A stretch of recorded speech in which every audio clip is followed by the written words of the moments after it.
नमस्कार मेरे नौजवान साथियों, कैसे हैं आप सब। आशा करते हैं आप सभी स्वस्थ और प्रसन्न होंगे तथा लगातार सीख रहे होंगे। मैं Prem, assistant professor PSMPG college geography department Kannauj, आपका स्वागत करते हैं अपने YouTube channel geography with Prem में। दोस्तों, आज हम बात करेंगे तत्कालिक भौगोलिक मुद्दे के अंतर्गत जो अभी जापान में भूकंप आया है उसके बारे में हम चर्चा करेंगे। ठीक है, तो दोस्तों, क्यूशू द्वीप पर आया 7.1 तीव्रता का भूकंप। ठीक है, ये हमारा आज का टॉपिक है, तो चलिए देखते हैं इसके बारे में। हाल ही में दक्षिणी जापान के क्यूशू द्वीप पर 7.1 तीव्रता का भूकंप आया है। इसके बाद सुनामी के लिए चेतावनी भी जारी की गई है। ठीक है, इस चित्र में जापान का एक चित्र दिखाया गया है आपको। जापान में प्रमुख रूप से 4 द्वीप हैं। पहला द्वीप है होक्काइडो, दूसरा है होन्शु, तीसरा है आपका शिकोकू और चौथा है आपका क्यूशू। ये क्रम आपको याद रखना है, नॉर्थ टू साउथ, यानी उत्तर से दक्षिण क्रम क्या है इनका। पहले होक्काइडो है, फिर होन्शु है, फिर शिकोकू है, फिर क्यूशू है। अगर हम इसे उल्टा कर दें, यानी कि साउथ से नॉर्थ यानी दक्षिण से उत्तर की ओर, तो पहले क्यूशू, फिर शिकोकू, फिर होन्शु और होक्काइडो हो जाएगा। अगर हम क्षेत्रफल के आधार पर बड़े से छोटे की ओर चलें तो सबसे बड़ा होन्शु है, इसके बाद होक्काइडो है, इसके बाद आपका क्यूशू है और इसके बाद शिकोकू सबसे छोटा है। यानी सबसे बड़ा होन्शु है और सबसे बड़ा शिकोकू है। ठीक है, तो चलिए आगे देखते हैं। तो किस द्वीप पर भूकंप आया है, तो वह क्यूशू द्वीप पर आया है 7.1 तीव्रता का भूकंप। ठीक है, यहाँ पे क्यूशू द्वीप को दिखाया गया है। ये आपका जापान का क्यूशू द्वीप है। ठीक है, तो इसे भी आप देख लीजिए। आगे देखते हैं। इस भूकंप का जो केंद्र है वो जापान के दक्षिणी मुख्य द्वीप क्यूशू का पूर्वी तट था। यानी ये जो भूकंप आया है वो क्यूशू द्वीप के पूर्वी तट पर आया है। मौसम विज्ञान एजेंसी ने क्यूशू के दक्षिणी तट एवं निकटवर्ती शिकोकू द्वीप पर लगभग 1 मीटर तक ऊंची लहरें उठने की संभावना व्यक्त की है। ठीक है, यहाँ पे हम बता दें कि जो सुनामी शब्द है दोस्तों, वो जापानी भाषा का ही शब्द है। ठीक है, सुनामी का अर्थ ही होता है ऊंची ऊंची लहरें, तो ये भी आपको याद रखना है।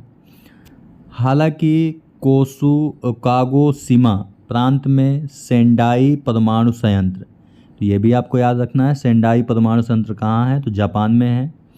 कोई असामान्यता नहीं पाई गई है जिससे परमाणु संयंत्र का संचालन जारी रहेगा। विगत वर्षों में जापान में आए कुछ भूकंपों पर भी चर्चा कर लेते हैं। भूकंप और सुनामी जापान के इतिहास की सबसे घातक प्राकृतिक आपदाओं में से एक है। जापान में हर वर्ष लगभग 1500 भूकंप के झटके महसूस किए जाते हैं।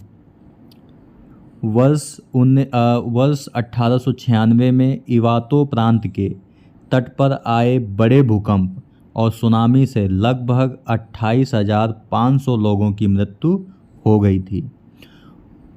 मार्च 2011 में 9.0 तीव्रता के भूकंप के बाद सुनामी ने ओकुमा में फुकुशिमा डाइची परमाणु संयंत्र को जलमग्न कर दिया था।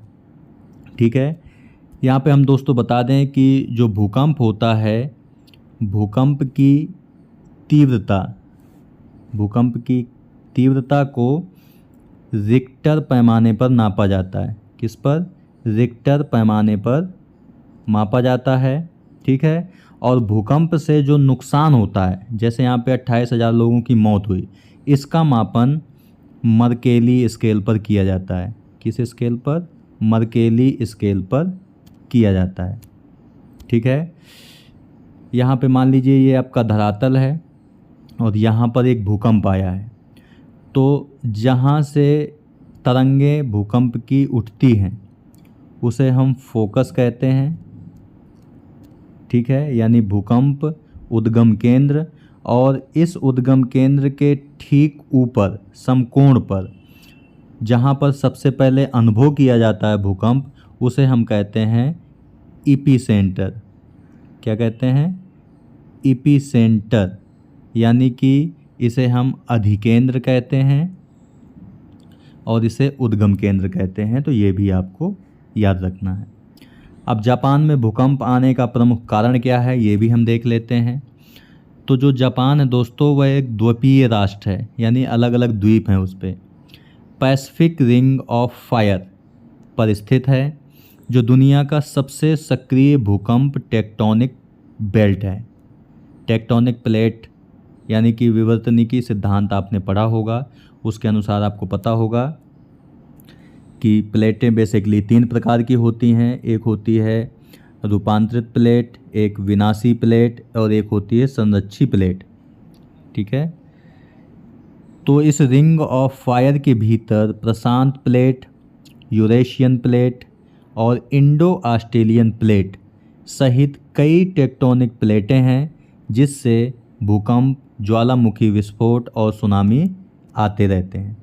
यहाँ पे हम बता दें कि जहाँ पर भूकंप आएगा वहाँ पर ज्वालामुखी भी फटे, ये ज़रूरी नहीं है, लेकिन जहाँ पर ज्वालामुखी फटेगा वहाँ पर भूकंप आएगा, ये निश्चित है। यहाँ पे दोस्तों रिंग ऑफ फायर का एक चित्र दिखाया गया है आपको।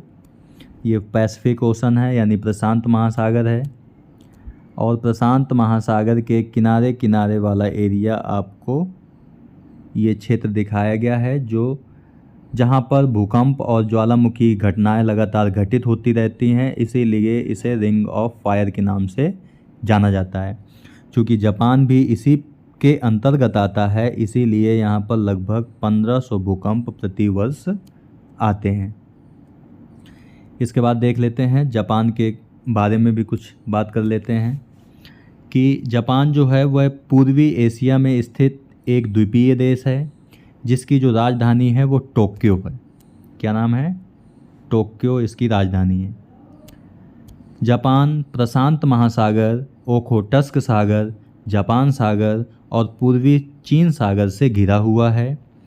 इसमें 4 मुख्य द्वीप हैं, होक्काइडो, होन्शु, शिकोकू और क्यूशु। ये भी अभी हमने आपको ऊपर भी बताया था। दोस्तों इस चित्र में दिखाई गई है कुछ जानकारियाँ दी गई हैं। ये आपका जापान है, ये जापान सागर है, यहाँ पर ओखोटस्क सागर है, ये चाइना सी है यानी पूर्वी चीन सागर, ठीक है। और ये पूरा का पूरा एरिया प्रशांत महासागर का है, ये दक्षिणी चीन सागर है आपका। तो इन्हीं के द्वारा ये घिरा हुआ है, ठीक है। इसके अलावा भी कुछ चीज़ें दिखाई गई हैं, जैसे कि बे ऑफ बंगाल यानी बंगाल की खाड़ी, अदनान सागर, इंडियन ओशन यानी हिंद महासागर, ठीक है, ये आपको दिखाया गया है। इसके अलावा 1987 में जापान तट रक्षक द्वारा किए गए एक सर्वेक्षण के अनुसार जापान में द्वीपों की संख्या लगभग 6852 थी, इसीलिए इसे द्वीपीय देश कहा जाता है। और द्वीप आपको बता दें कि मान लीजिए ये आपका पूरा का पूरा सागर है, और इसमें जो छोटा सा एक स्थलीय भाग होता है जो कि चारों ओर जल से घिरा होता है, उसे हम द्वीप कहते हैं। दुनिया के अधिकतर एनिमेशन आधारित शो जापान में बनाए जाते हैं। एनिमेशन मतलब जो नए नए आविष्कार होते हैं। जापानी ट्रेनें दुनिया की सबसे समय पाबंद ट्रेनों में से हैं। उनकी औसत देरी सिर्फ 18 सेकेंड होती है, यानी 18 सेकेंड में वो अपने स्टेशन पर पहुंच जाती हैं, यानी कि 18 सेकेंड ही विलंब होता है, इससे ज़्यादा नहीं होता। जापान में हर साल लगभग 24 अरब जोड़ी चॉपस्टिक का उपयोग किया जाता है। चॉपस्टिक आपने देखा होगा वीडियो वगैरह में, जो चाइनीज़ लोग चाउमीन खाने के लिए इस्तेमाल करते हैं। जापान में 4 मिलियन से अधिक वेंडिंग मशीनें हैं जो हर तरह का सामान रखती हैं। जापान में हर साल एक सूमो क्राइंग बेबी फेस्टिवल, क्या नाम है? सूमो क्राइंग बेबी फेस्टिवल होता है, जिसमें सूमो पहलवान यह देखते हैं कि बच्चे को पहले कौन रुला सकता है। 37 मिलियन से अधिक लोगों के साथ ग्रेटर टोक्यो एरिया दुनिया का सबसे बड़ा मेट्रोपॉलिटन एरिया है। मेट्रोपॉलिटन एरिया का मतलब है जहाँ पर दोस्तों जनसंख्या लगभग 10 लाख से 50 लाख के बीच में रहती है। जापान की राजधानी टोक्यो दुनिया का सबसे बड़ा शहर है। किस मामले में? जनसंख्या के मामले में।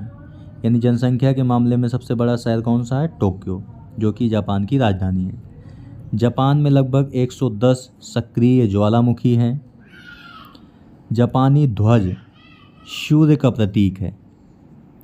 आपने सुना होगा कि जापान को उगते हुए सूर्य का देश कहा जाता है। उगते हुए सूर्य का देश किस देश को कहते हैं? तो जापान को ही कहते हैं। इसीलिए इसका प्रतीक जो है वो सूर्य है ध्वज का। जापानी संस्कृति में चेरी ब्लॉसम का गहरा प्रतीकात्मक महत्व है। शिंटो और बौद्ध धर्म जापान के दो प्रमुख विश्वास प्रणालियां हैं। यानी जापान के प्रमुख दो धर्म कौन से हैं? शिंटो और बौद्ध धर्म। जापान ने इमोजी का आविष्कार किया। आप व्हाट्सएप या फेसबुक पर कई सारी इमोजी भेजते हैं, जैसे रोने वाली, हंसने वाली। उस इमोजी का आविष्कार जापान ने ही किया था। सूमो जापान का राष्ट्रीय खेल है। जैसे अपने देश भारत का हॉकी राष्ट्रीय खेल है, वैसे सूमो जापान का राष्ट्रीय खेल है। जापान के 67% भाग पर वन पाए जाते हैं। विश्व का सबसे बड़ा मछली बाजार जापान के टोक्यो में ही स्थित है। जापान को टेक्नोलॉजी और इनोवेशन का लीडर माना जाता है। यानी कि जापान में कोई ना कोई आविष्कार टेक्नोलॉजी से संबंधित होते ही रहते हैं। जापान के एक फॉरेस्ट आकी गहरा, क्या नाम है? आकी गहरा को सुसाइड फॉरेस्ट के नाम से भी जाना जाता है। ये सुसाइड फॉरेस्ट के नाम से जाना जाता है। ठीक है दोस्तों। तो दोस्तों इस टॉपिक के अंतर्गत इस वीडियो में यहीं तक।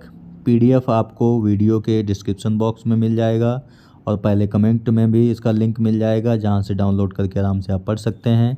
तो मिलते हैं आपसे नेक्स्ट वीडियो में एक नए टॉपिक के साथ। तब तक के लिए नमस्कार। आप प्रसन्न रहिए, खुश रहिए, मुस्कुराते रहिए और लगातार सीखते रहिए, कभी अपने लिए तो कभी अपनों के लिए। धन्यवाद। जय हिंद दोस्तों।